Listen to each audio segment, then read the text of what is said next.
মুর্শিদাবাদের নবগ্রামের হজবিবিডাঙ্গা গ্রাম পঞ্চায়েতের অন্তর্গত জাফরপুর ঘাটর কাছে ব্রাহ্মণী নদীর ওপর বাঁশের সাঁকো ভেঙে গিয়ে নদীতে পড়ে গেল একটি যাত্রী বোঝাই গাড়ি। রবিবার দুপুরের এই ঘটনায় গাড়িটির চালকসহ ৫ জন যাত্রী গুরুতর আহত হয়েছেন। তবে শীতের মরশুমে নদীতে জল কম থাকার কারণে বড়সড় দুর্ঘটনা এড়ানো গিয়েছে।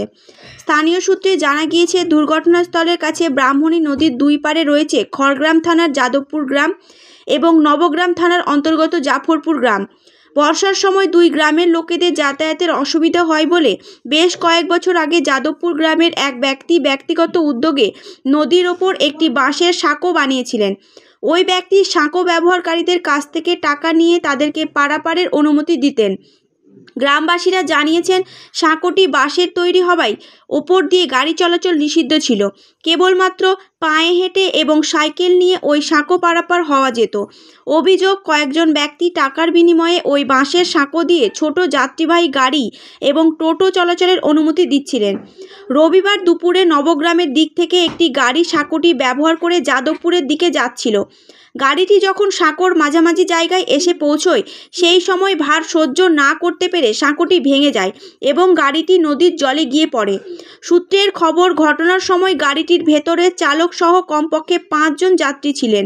বেশ কিছুটা উপর থেকে নিচে পড়ে যাওয়াতে গাড়ির মধ্যে থাকা সকলেই কম বেশি আহত হন।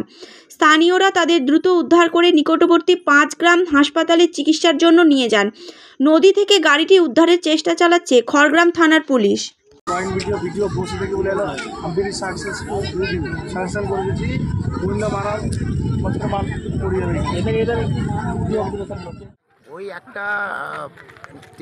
ওই একটা 25-30-এ 1:30টার সময় একটা ঝড়মটর শব্দ।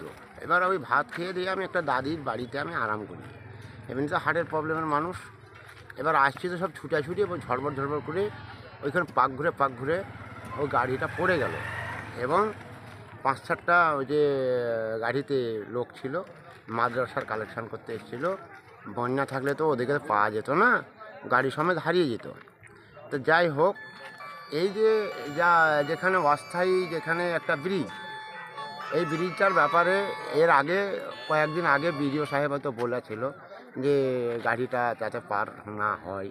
এমনি লোকাল মানুষ হয় টিপটাপ এতে লাদেন ফাদেন বিভিন্ন রকমভাবে মানুষ। আর এখান থেকে আমপুরহাট থেকে 5 গ্রাম থেকে বহরমপুর এবং ওই যে চারজন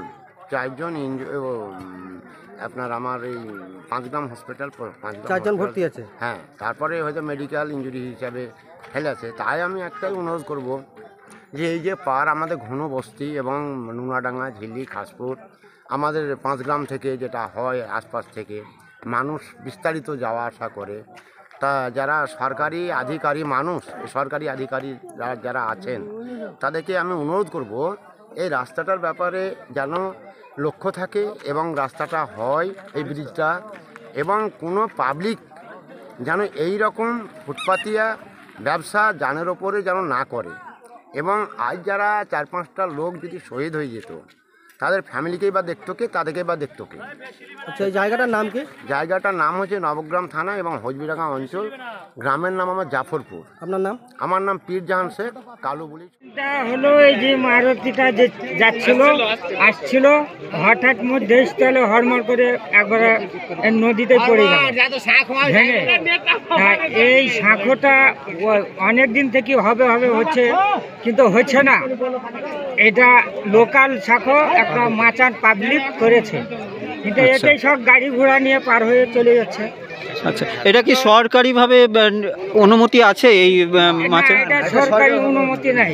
কে করেছে মাচানটা এরকম? এটা আলিম শেখ, এই যাদবপুর গ্রামের আলিম। যাদবপুরের? খড়গ্রাম থানা। খড়গ্রাম থানা, আচ্ছা। এই বলছি সরকার থেকে একান্ত হওয়া উচিত। এটাই বেশিরভাগ এই খড়গ্রাম থানার লোক আছে, ঝিলি অঞ্চল, নবগ্রাম সবই এইটাই মেন রাস্তা, যাওয়া আসা এইটাই মেন রাস্তা। যে এটা ছকেও দিয়েছিল, তাও এখনো হচ্ছে না। আচ্ছা, এই ব্রিজটা হচ্ছে না। এখন কি চাইছেন আপনারা? আমরা এখন এই ব্রিজটা ভালোভাবে যেন হয়, পাকা পুস্তা।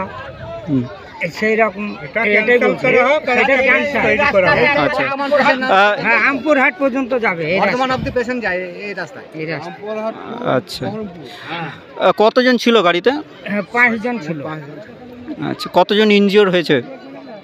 ওই 3 জন 3 জন। আচ্ছা গাড়িটা কোন দিক থেকে আসছিল? হ্যাঁ নবগ্রাম আসছে, খড়গ্রাম থেকে নবগ্রাম। আচ্ছা কি ছিল গাড়িতে? গাড়িতে কি ছিল? মাদ্রাসার ছেলে ছিল আদায়ের জন্য গেছে যে ফিরে এসেছিল এই ধারে। যে এই রাস্তাটা আমপুরহাট থেকে যাতায়াত করে লোক বেশি, সব সময় যাতায়াত হয় এই রাস্তাটাই। আপনার নাম? আমার নাম ফরমান শেখ, বাড়ি? বাড়ি জাফরপুর।